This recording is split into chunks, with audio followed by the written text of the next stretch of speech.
নমস্কাৰ বন্ধু বান্ধৱীসকল, মোৰ দীপাংকৰ ব্লগ ইউটিউব চেনেলত আপোনালোক সকলোকে স্বাগতম জনাইছোঁ। আজি লৈ আহিছোঁ আমাৰ যিটো ভাইবা, প্ৰথম ABEB যিটো ভাইবা হ'ব, তাৰ কেনেকৈ ধৰণে প্ৰিপেৰেশ্যন কৰি যাব লাগিব বা কেনেকুৱা ধৰণৰ কুৱেশ্যন সুধিছে। আজি আমাৰ মাজত আহিছে আমাৰ কৰ্মৰত, আমাৰ অসম পুলিচত তেওঁ কৰ্মৰত আমাৰ দীপ। নমস্কাৰ দীপ।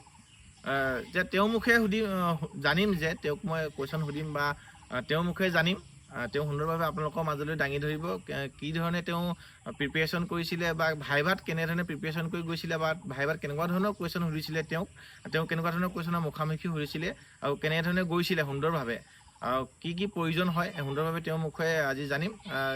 দীপ, তুমি কোৱাচোন বা তুমি যে ভাইভা প্ৰিপেৰেশ্যন কৰি গৈছিলা, তুমি কেনেকুৱা ধৰণৰ সাজ পোছাক প্ৰথম সাজ পোছাক পিন্ধি তুমি গৈছিলা যে ভাইভা দিবলৈ? সাজ পোছাক আপোনাৰ ফৰ্মেল ড্ৰেছ, হয়, ফৰ্মেল জোতা, হয় আৰু চুলি দাড়ি গোটাই চেভিং কৰি যাব লাগিব। হয়। নেক্সট আপোনাৰ সোমাৰ আগত ষ্টেপটো, তো তাততো জোতাটো খুলিবই দিয়ে না। কাৰণ কেলৈ আমি যেতিয়া বিল্ডিঙত বা যেতিয়া মই আগতে ভিডিঅ'ত কৈছিলোঁ যে কি যেতিয়া আমাৰ গ্ৰাউণ্ডত পাতিব বা টেণ্ট তৰি যেতিয়া ভাইভা ল'ব, তাত তোমাৰ ইমান জোতা খুলিব প্ৰয়োজন নাই। যেতিয়া বিল্ডিঙত সোমাম বা ঘৰৰ ভিতৰত সোমাম, আমাৰ নিয়ম এটা আছে কি যেতিয়া আমি নিজৰ ঘৰতো সোমাওঁ যে জোতাযোৰ খুলি সুন্দৰভাৱে সেইকাৰণে দীপে কৈছে যে জোতাযোৰ খুলি সুন্দৰভাৱে তেওঁ ভিতৰত সোমাইছিলে বা ভিতৰত সোমাওঁতে তুমি কেনেধৰণে গৈছিলা বা কেনেধৰণে ভিতৰত প্ৰৱেশ কৰি কেনেধৰণে ছাৰহঁতৰ মুখামুখি হৈছিলা বা কি ডিচিপ্লিন তুমি মেইনটেইন কৰিছিলা সেইখিনি কথা তুমি কৈ দিয়া। মই ফাৰ্ষ্ট সোমাই গৈ চবকে নমস্কাৰ দিছোঁ এনেকৈ। হয়। নেক্সট আকৌ যেতিয়ালৈকে মোক বহিব দিয়া নাই তেতিয়ালৈকে বহা নাই। হয়। তেখেতসকলে যেতিয়া আহি বহিব দিছে তেতিয়া বহিছোঁ মই। হয়। আৰু নেক্সট মোক কুৱেশ্যন সুধিছে আপোনালোকৰ। তাৰ আগতে মই সুধোঁ তোমাক, তুমি কেনেকুৱা ধৰণৰ ডকুমেণ্টছ বা কি তুমি ছাৰহঁতৰ আগত লৈ গৈছিলা তাত তুমি ভাইভা দিব যাওঁতে? নাই ডকুমেণ্টছ মোক এনেকুৱা একো লৈ যোৱা নাই। হয়। মই মানুহটো চিম্পল ফৰ্মেল ড্ৰেছ মাৰি ভিতৰত সোমাই গৈছোঁ। হয়।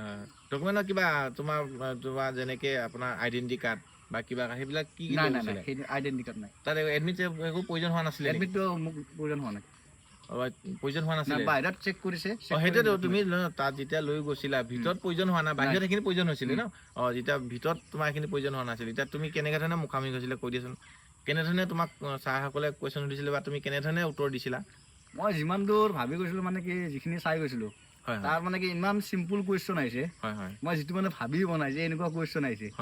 মোক সুধিছে কি কৰে, মোৰ দেউতাই কি কৰে বা আগতে মই কি কৰিছিলোঁ সেইবিলাক সুধিছে।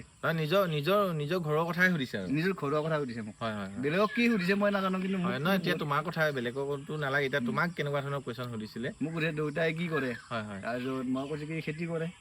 আকৌ মই কি কৰোঁ সুধিছে, মই ট্ৰেক্টৰ চলাওঁ। আগতে কি কৰিছিল সুধিছে। যে মাৰ কথা কিবা সুধিছিলে নেকি?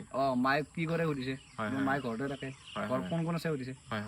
এতিয়া আচল কথা কি, এতিয়া যিখিনি কুৱেশ্যন সুধিছিলে তেওঁ সুন্দৰভাৱে ছাৰহঁতৰ আগত দাঙি লৈছিলে যে যিটো কথা সোধে সুন্দৰভাৱে ছাৰহঁতক স্পষ্টবাদী হ'ব লাগে ন, যে মই বোলে আমুক কৰি আছিলোঁ। লাজ কৰিব নালাগে, সংকোচ কৰিব নালাগে। মই যিটো কৰ্ম কৰি আছিলোঁ সেইটো সুন্দৰভাৱে ছাৰৰ আগত ক'ব লাগে। ছাৰ, মই বোলে খেতিৰ লগত জড়িত হৈ আছিলোঁ বা মোৰ মা দেউতা খেতিৰ লগত জড়িত আছে বা মোৰ মা হাউচ ৱাইফ। যিটো খোলা কৈ দিলোঁ। খোলা মুঠতে ধুনীয়া সুন্দৰভাৱে একদম সুন্দৰভাৱে ক'বা, নিজৰ এটিটিউডটো তাত প্ৰদৰ্শন কৰিবা। নেক্সট আৰু তোমাক আৰু কিবা কুৱেশ্যন সুধিছিলে নেকি? বেলেগ তেনেকুৱা মই একো সোধা নাই। নিজৰ কনফিডেন্সটো চাই আৰু তাত কিমান কি এক্টিভ আছে, কিমান কি এক্টিভ আছে সেইটো বস্তু চাই। যদি আপোনাৰ বেছি এক্টিভ আছে তেওঁলোকে বেলেগ কুৱেশ্যন নোসোধে আৰু। সেইটোৱে মই কৈছোঁ, নিজৰ ব্যক্তিত্বটো সুন্দৰভাৱে তাত তুমি প্ৰদৰ্শন কৰিব লাগিব।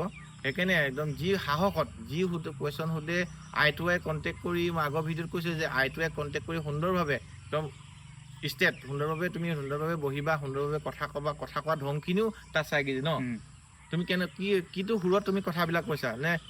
কিছুমানে কয় লাগি ধৰিব পাৰে কিবা মনত এনেকুৱা ধৰণৰ চিন্তা ভাবা, এনেকৈ একো নহয় আৰু ডাইৰেক্ট ফেচ টু ফেচ যি সুধিছে একদম সলসলীয়াকৈ তুমি উত্তৰ দি যাব লাগিব। একো নাই ভয় কৰিবলগীয়া একো নাই।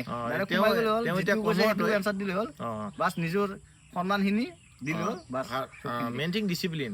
প্ৰতিটো ক্ষেত্ৰত তুমি যেতিয়া ভাইভা দিব গৈছিলা, যেনেকৈ তুমি ডিচিপ্লিন প্ৰতিটো ক্ষেত্ৰতে ঘৰৰ পৰা ওলোৱাৰ পৰা যেনেকৈ ডিচিপ্লিন মেইনটেইন কৰি গৈছিলা, সেনেকুৱা ধৰণে সুন্দৰভাৱে যাব লাগিব। তেওঁ ক'লে যে ফৰ্মেল ড্ৰেছ পিন্ধি গৈছিলোঁ সুন্দৰভাৱে, প্ৰতিটো A to Z। কাৰণ কেলৈ আমাৰ পুলিচত ডিচিপ্লিনটোৱে মেইন।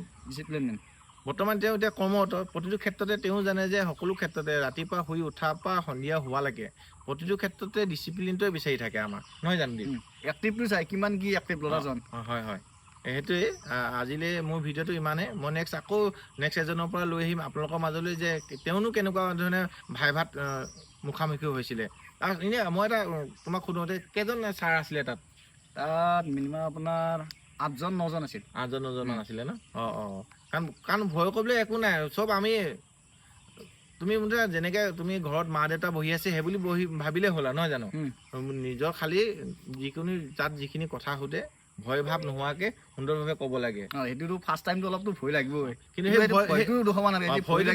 কাৰণ কেলে আমি সোমাইছো বেলেগটো একো নাই ন সেই বেলেগ একো নুসুধে কাৰণ আমি সোমাইছো কিয়ত ডিফেন্সত আমি সোমোৱাৰ লগে লগে আমি যেতিয়া ফৌজত সোমাম আমাৰ ভয় ভাৱটো আমি অন্তৰৰ পৰা নাইকিয়া হৈ যাব লাগিব আমাৰ নহয় জানো তাত সোমাৰ উদ্দেশ্যই হ'ল কি ভাইভা টেষ্টটোৱে হ'ল কি মানে কিমান কি অভিজ্ঞতা আছে এক্সপিৰিয়েঞ্চ কিমান আছে কিমান কি আদৰতা আছে চাবাই সেইখিনি চাই হয় এনেকুৱা ধৰণৰ এতিয়া তেওঁৰ মুখে সুন্দৰভাৱে আপোনালোকক কৈ দিলে যে কিখিনি বস্তু কিখিনি কেনেকুৱা ধৰণৰ কথা ক'ব লাগিব ছাৰহঁতৰ পৰা কেইজন ছাৰ তাত বহি থাকিব সুন্দৰভাৱে এটা কথা মই শেষত কৈ যাওঁ যে কি আমাৰ ফৌজত আমি ভয় কৰোঁ কাক আমাৰ ভয় কৰোঁ আমি মেইন থিং আমি ডিচিপ্লিন আমি ভয় কৰোঁ ডিচিপ্লিনকে ভয় কৰোঁ নহয় জানো প্ৰতিটো ক্ষেত্ৰত আমি আমাৰ এটাই ভয় কি আমি ক'ৰবাত যদি আমি ডিচিপ্লিন ব্ৰেক কৰিছোঁ নেকি আমি সেই বস্তুটোৱে ভয় কৰোঁ বাকী ভয় কৰিবলগীয়া আমাৰ একো নাই যিকোনো কথা আমি ডাঙৰক সন্মান কৰিব লাগিব আমি যদি সন্মান নকৰোঁ নিজতে ভয় আছে কিয় প্ৰতিটো ক্ষেত্ৰতে আমাৰ ষ্টেপ বাই ষ্টেপ সকলো ক্ষেত্ৰতে মই ক'লোৱেই শুই উঠাৰ পৰা তেওঁ যেনেকৈ এতিয়া কৰ্মৰত তেওঁ তুমি কৈ দিয়া যে আমি ফৌজত কেনেকুৱা ধৰণে ডিচিপ্লিন মেইনটেইন কৰি আছোঁ বৰ্তমান